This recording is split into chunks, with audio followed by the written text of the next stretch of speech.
taking a province like British Columbia from having the only drug consumption site in all of North America to suddenly having 58, where the plan was to use these sites as distribution hubs for pharma. Right. So this is nuts. And of course, there are massive financial interests at play. Venture capitalists have pointed to Canada for a number of years, especially during the safe supply experiment.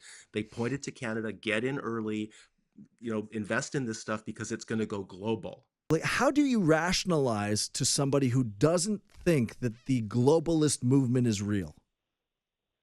Well, I would like for them to take a look at what happened in the World Trade Organization in 2001, or the billions of dollars in manufacturing jobs that Canada has lost even as a result of a push to more globalization. This is the thing about dairy farmers. They don't appreciate the fact that they are operating with government sanctioned dairy farmers buying land, buying trucks, buying machinery with our cash. I'm here with the food professor, Sylvain Charlebois. And before the break, Sylvain, you were talking about a list that's come out, or an article written by Ian Cumming. Can you explain who he is before we run down this list, which is, by the way, hilarious. I can't wait to get into it. Go ahead. Yeah, so Ian Cummings is someone I've actually met many years ago. I think for the first time about 20 years ago, and he's been covering the dairy sector quite a bit. And unlike other Ontario ag reporters, he's been very critical of supply management, but he's always been working behind the scenes, really. He's not well known, but he's super smart and understands the dairy sector. And in his latest essay this week, he outlined some of the lies that the dairy sector has actually made in regards to CUSMA. One of them, of course, is the TRQs, the quotas to import American products into Canada. The whole idea was to grant more access to Americans in 2020 when CUSMA was ratified for the first time, but the dairy sector never intended to, really. They just granted import quotas to companies that just didn't want more competition, like Loblaws and Saputo and all these companies that already had an array of different products that they wanted to sell. And some of them are privately labeled, owned by grocers themselves. And so they're making more money as a result of not allowing American products into the Canadian market. And two, and this is the one thing that hasn't been mentioned a whole lot in the media, is this infamous Class 7. Many years ago, in 2018, the Class 7 was created in Canada as a separate class to allow farmers to sell dairy proteins at a discount to processors in Canada. So this is a very domestic policy. The Americans didn't like that because it didn't give them a chance to compete, because they were basically undercutting. Class 7 was undercutting everything. And so Americans couldn't actually sell their products at a decent price. So they said, well, if we sign a deal with you, get rid of Class 7. And Canadian dairy farmers said, okay, we'll do that. But they didn't. They actually renamed Class 7 Class 4A. And so we've actually continued to do that without the consent of Americans. And they actually found that out. And they actually figured it out a few years ago.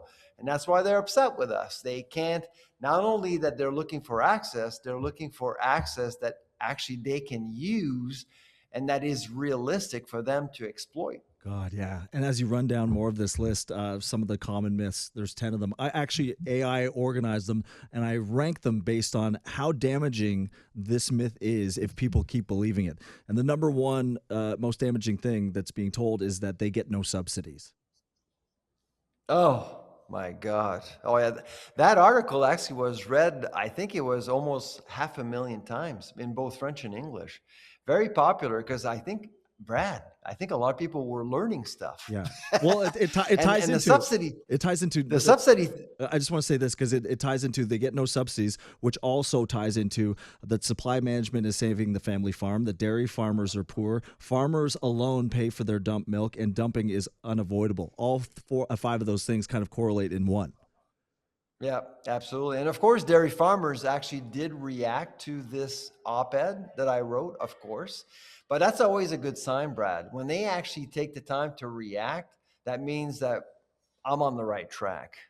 It bothers them because basically every time it's the same thing over and over again. I actually pull down their pants and all of a sudden they say, oh my God, Charlebois is full of it. That's not true, blah, blah, blah. And they provide zero evidence.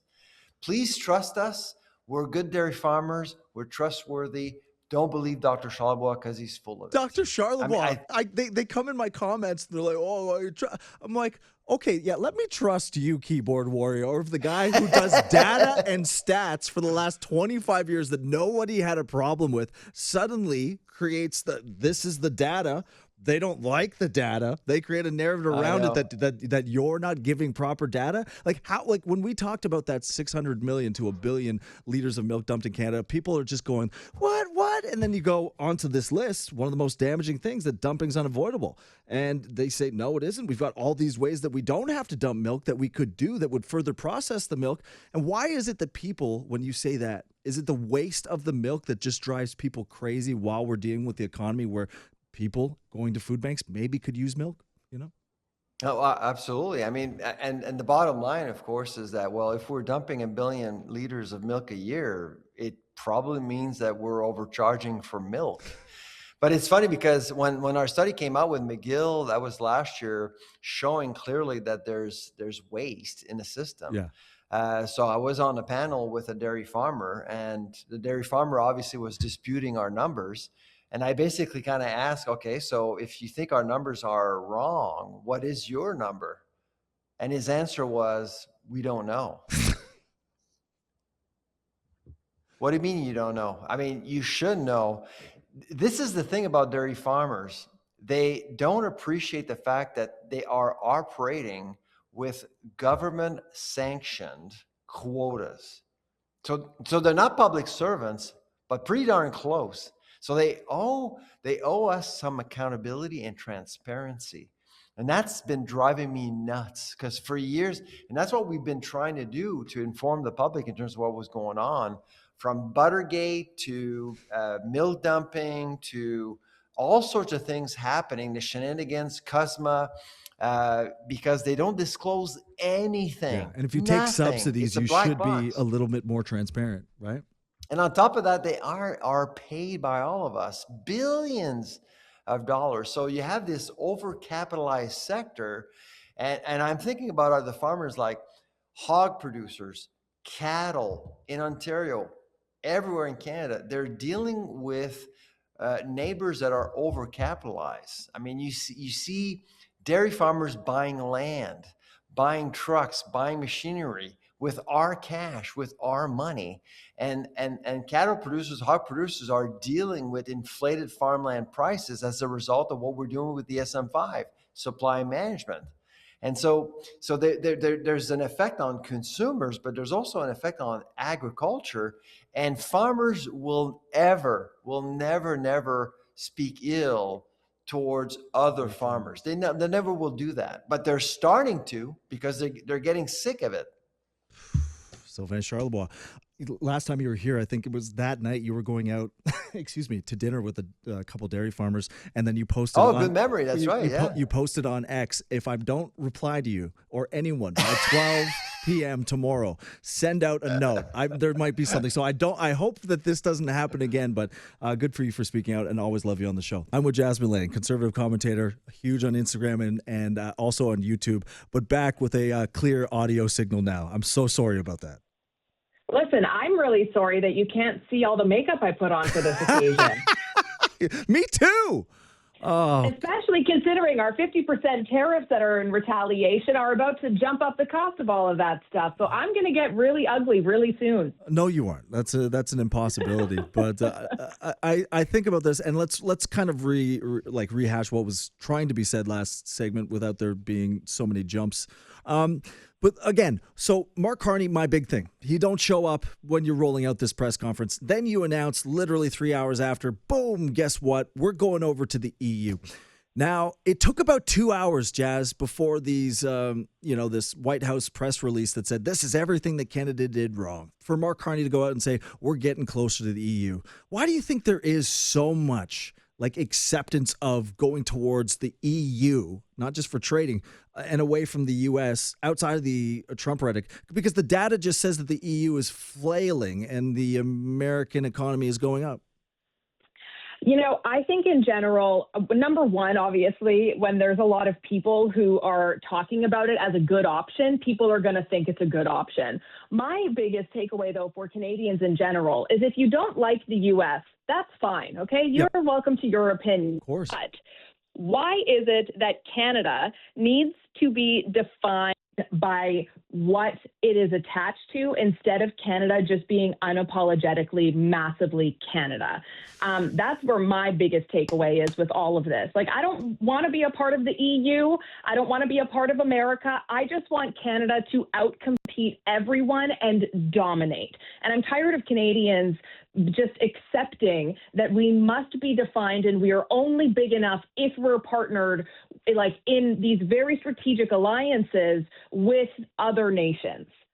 Oh, I love that answer because it just goes to the point of, you have everybody talking about, well, we have so many exports down to the States. We created a great relationship. And it's like, yeah, but that is you saying out loud and acknowledging that a large part of Canada has been built on the back of the United States and its economy. We separate that and we go, but guess what? We're sovereign. Let's have this fight. Melanie Joly goes up there. This is about sovereignty. 3 hours later, Mark Carney, we're going to get closer to the EU. Do you think that is... I mean, obviously, it's just a shadow game for this. What I believe is this, WEF globalism push. But like, how do you rationalize to somebody who doesn't think that the globalist movement is real? Well, I would like for them to take a look at what happened in the World Trade Organization in 2001, or the billions of dollars in manufacturing jobs that Canada has lost even as a result of a push to more globalization. That's one thing with Trump's strategy is you can dislike it as much as you want because it impacts you, and that is fair enough.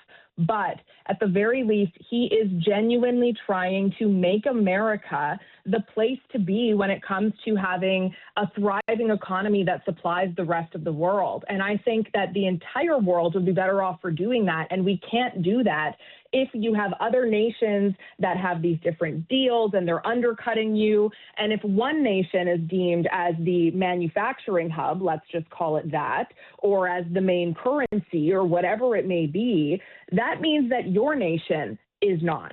And I think that that's kind of what Donald Trump is trying to avoid. So, in general, globalism is absolutely real. There have been dozens of books written about it. There's dozens of pieces of data about it. And it really is just to consolidate power to one group of people or one nation that's outside of your country that the rest of everybody else has to abide by. And same with the EU. If we were to join, well, there goes all of our Supreme Courts then, because we would have to be under their legislative system.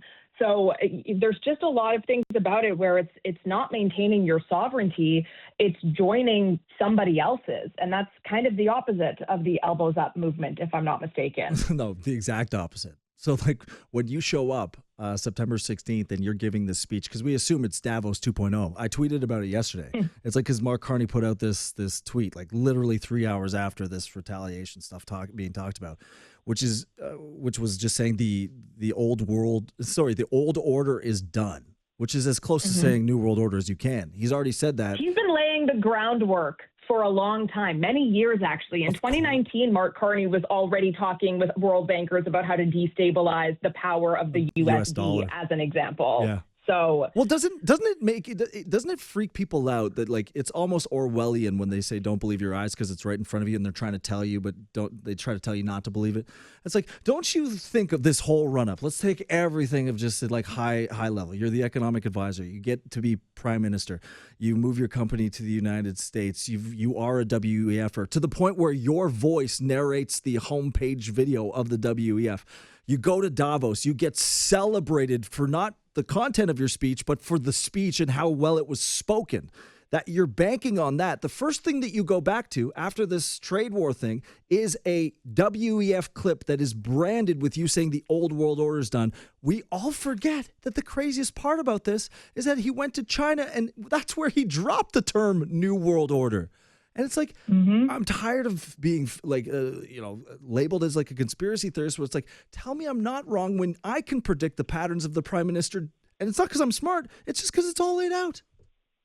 Well, it's funny, too, if you ever take a look at videos on the internet, especially on YouTube, if somebody plays a clip of Mark Carney saying New World Order, there will be a Wikipedia note at the top of the page that says the New World Order is a conspiracy theory of a technocratic government and elite power, yada, yada, yada. It comes on every single one of my videos, which you can watch by searching Jasmine Lane.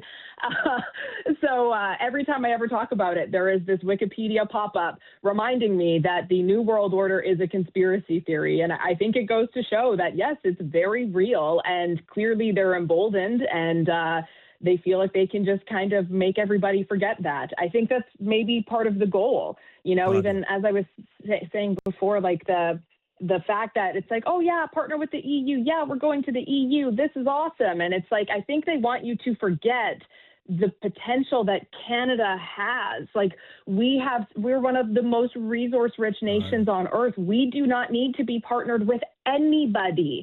We should outcompete every single one of them, but we won't do that because it conflicts with the modern day liberal ideology. Yeah. And, the hardest part for me is that, when they do this retaliation towards the United States and then we have all of our people go down on U.S. networks, they forget that there's a right-leaning media that will exploit them. My issue is like when you have Mark Carney go to the EU on September 16th to give this Davos 2.0 speech, like how do you sell him? Because the rest of the world, we forget, like Doug Ford's out there going like, well, if you took a poll, the rest of the world, they hate Trump. It's like, no, South America has gone right since Donald Trump's come in. There is a right movement through Europe that's hitting every single country. Like we have the optics as Canadians and Europeans. Europeans just came to the World Cup and they're like, oh, everything that we were told about America isn't true. So how do they sell this guy, Mark Carney, as the leader of the globalist movement, maybe September 16th, with his resume as is, or they just avoid that and it's all lies? I think in general, I don't think that they're selling it to citizens.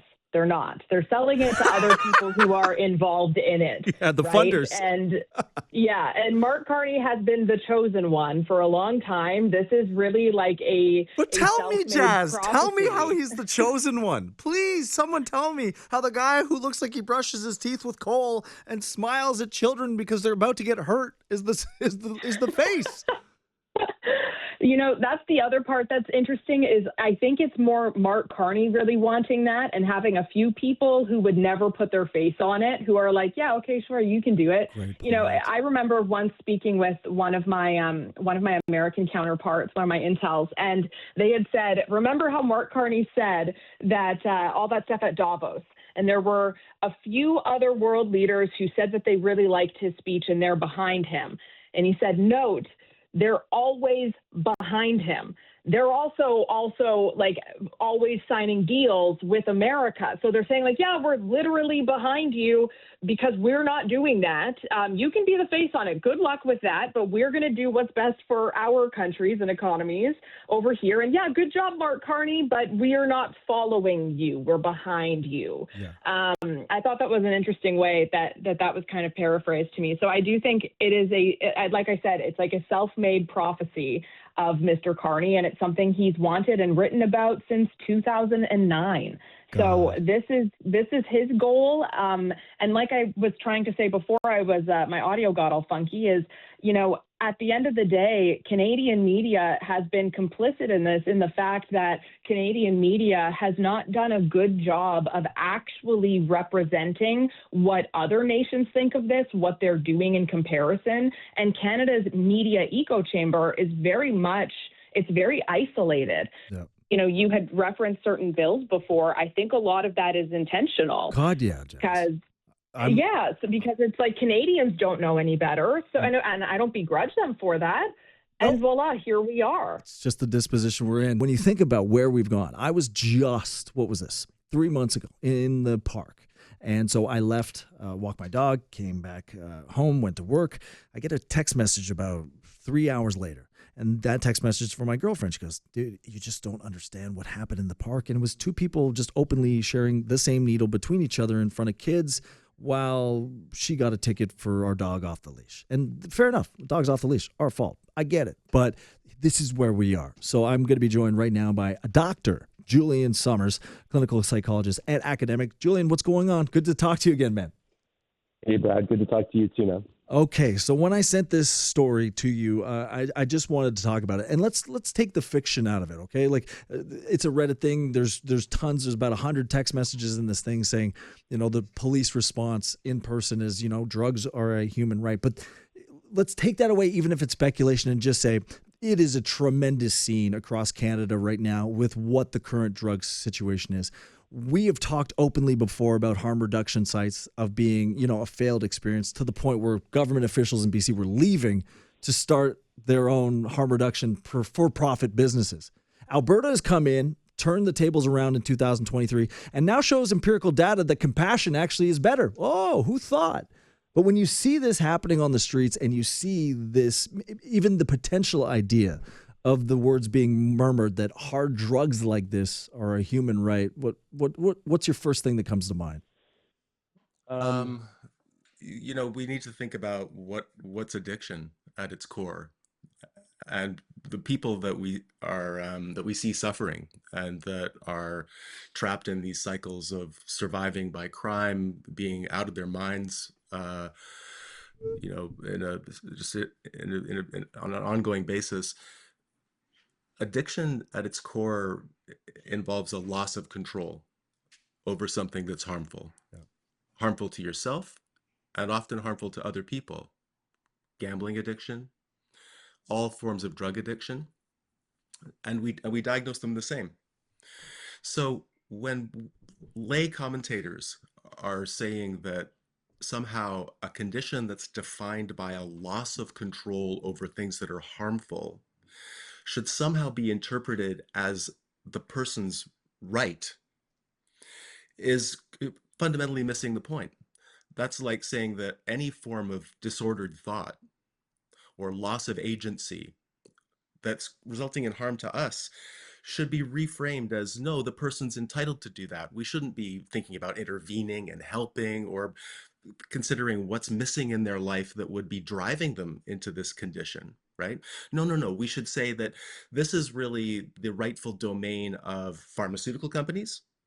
They should come in and provide the drugs so that they have access to them, so they can be out of control while also forming a profit center for corporations, right? So this is a crazy, crazy initial step to be reframing addiction as something that a person is entitled to engage in until it kills them. God, Julian, I can't wait to clip that and listen to it over and over again, specifically how you phrased addiction. Because I've been close to addiction before. I've seen it firsthand. I don't know if I've ever heard it framed like that, which makes this conversation even crazier when you think of where this idea or the allowance of how drugs are perceived in our society now. I always take it back, and I'm sorry to say it, to when I was a kid growing up. The conversations that we had about drugs at this level were zero. And maybe that's a bad thing, but there wasn't an association with even conversations with meth or heroin or crack or fentanyl until my teens. It seemed like such a dystopian thing to even, what kind of future would that be? And so now as you look at where we are and you see how this is being treated, how detrimental is it that we're spending money facilitating addiction to be furthered rather than going to the compassion of trying to eradicate it from a person? Yeah, it's grotesque, and as we've seen across the country, just to remind listeners that across the country, tens of thousands of people died in the last decade from drug poisoning. Almost all of them were young people. I mean, the vast majority were young people on average, working age people who were unemployed and who had been unemployed for some time. Jobs, vocational engagement is one of the things that across the board is associated with risk reduction for addiction. And we have to think about, work, meaningful work, Of course. as one of the things that floats our boat. It provides a source of meaning in life if we're, and we need that. We need other people. So when we look and we can see that people are dying and they're obviously disconnected from society, we need to connect those dots. Here in BC, I'll just make one other quick observation. Drug poisoning has become the leading cause of death among youth, and 75% of those kids received care from our Ministry for Children and Family Development, which administers foster care. Oh, So the hallmarks of absent social integration, floundering in a meaningless and disconnected life, are glaring and have been glaring for a long time. yeah. And it's a huge lapse of leadership that we're not focusing on those things and addressing them, and instead are allowing various forms of profiteers to frame how the dialogue should go. Maybe it's because I was naive or sheltered growing up about the whole situation and dealing with drugs. I didn't grow up in a big city, so I never saw how it was. But I do know from experience what 2011 was like when I moved to Toronto and what it's like now. And it's night and day. So when we're talking about what I would say is a lack of compassion in how we treat drugs right now, in a conversation that has Toronto police officers supposedly, allegedly saying that drugs are being treated or the message is being sent to them that they're a human right. Like, what is the most damaging thing that people don't know right now about how bad it is to keep people hooked on drugs in this way and not maybe like roll back like Alberta did and go towards compassion a little bit more? Yeah, there's no compassion there in reframing it as a human right. That's misunderstanding what addiction is. It's misunderstanding what mental illnesses are. When we offer people assistance, credible assistance, 100% accepted. And I know, I've had this experience leading randomized trials with people who'd been homeless, living with addictions, like Yeah. homeless for 10 years. When offered sensible and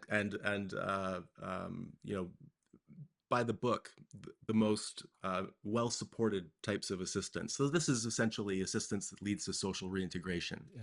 We're going to help you find decent housing, and you get to choose it. It's not like, oh, I've got a place for you. We got a few places: this neighborhood, that neighborhood, that neighborhood. They're dispersed. We've got a team. So if you say yes to going to find a place, you're saying yes to a few other things too, by the way, because we want this to be successful for you. So you're saying yes to meeting with a team, members of a team. You of course will figure out which members of the team you like the most and which ones you want to continue on with. And then we're going to stick with you. We're going to make sure that this is successful 24/7. Our team is available. So we've actually done this. It's you can implement it. It's feasible. Landlords and employers get on board with it right away. And in BC, where we did this with a population of people, 500 people in the downtown east side, crime among the people who took us up on this offer was 71% lower than the people who were randomly assigned to usual services, which basically meant they remained homeless. And medical emergencies were down 45%. And both of those stats, which are published in academic journals, were in the very first year. And we published that the cost of treating people in what I'm calling usual care was about the same as the cost of our intervention. So this has now been in the public domain for about 10 years, the results from these trials. And I'm looking around thinking, well, what the heck are we doing? Why would in 2026 would we be putting people all together with addictions into buildings that are terrible buildings with minimal supports, and all the drug traffickers not only know they're in there, some will actually move into the building, right? So this is complete insanity. And now you get from elected officials instructing police officers that no, there's no big problem going on here. The problem is you don't understand that this is an expression of people's human rights. I'm sorry, you got to like pack that crap up, because science is not on your side, and neither is logic. There was logic 10 years ago. You're saying that those studies are done. And I look around and was just having a conversation last week. I think it was on Crosstalk or something, that we radio show that we do live across the country. And we were bringing up, and I was bringing up these stats, and I was getting, combated so much about how when Alberta switched this around in 2023 to this more of a compassionate approach, the numbers of all metrics dropped by 39% of overdoses, deaths, all this stuff. And well, Brad, there's no one right way to do this. Like, everything's different, because the contentious part of this conversation was Manitoba's opening a new harm reduction site, even though other people are pulling back. And I said that it was a stupid idea, because by all metrics across all stages, there's no proof that these do anything to reduce harm. Like, there's a 2025 stat across all provinces that there's no functional point that it reduces harm. And then you say this point in Alberta reduces harm.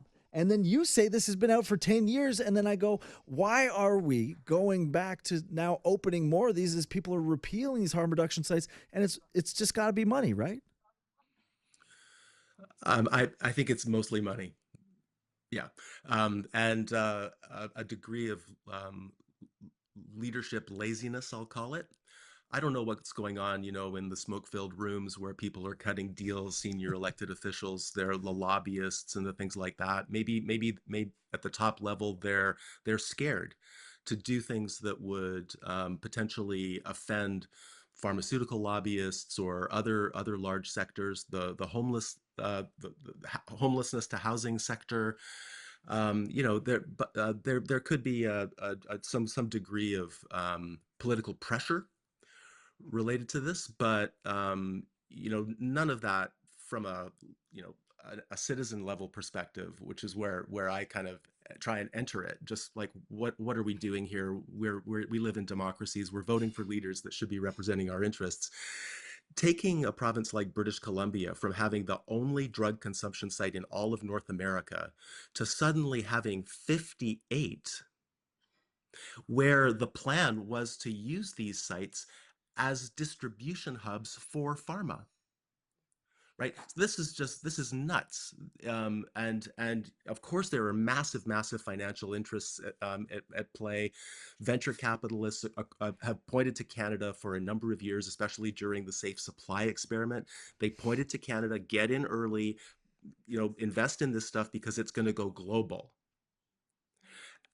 Huge, like the projections of, the numbers of billions of dollars that were potentially in play, were astronomical. So like Julian, hundreds are of they billions of making dollars. money? They're making money on obviously the needles, the clean products, the Narcan. So it's all the accessories to provide the drugs and to stop the person from overdosing. So that's got to be a huge business.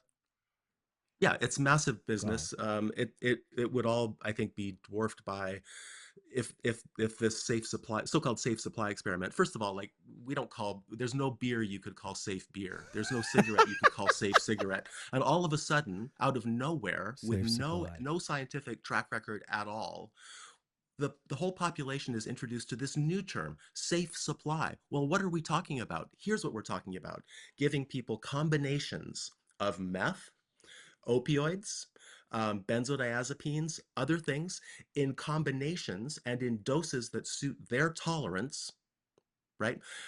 In perpetuity. Like, just think about that as a profit Okay, center. here I'm going to put it this way. I don't think I hope you haven't been asked this question this way. Now take you as a clinician, take you as a psychologist. Now look at this from the outside perspective. Why would a society want to, outside of money, keep people hooked on drugs? What would be someone's mind frame in order for them to think that that was a good decision and compassionate? Because my first thing would be Well, that's delusional. yes, psychologically, there is a strengthening of social control among politicians. So if you were to think about wanting to be able to successfully influence a population, let's say there was a pandemic, and you wanted to be able to control the population. You wanted to be able to control them, their behavior, their compliance with various instructions. Keeping the population, members of the population, on edge is part of what will increase the likelihood of success. So this may sound like super cynical, but you have to consider like we hear these comparisons made. More Canadian lives lost to drugs in recent years than in the entire Second World War.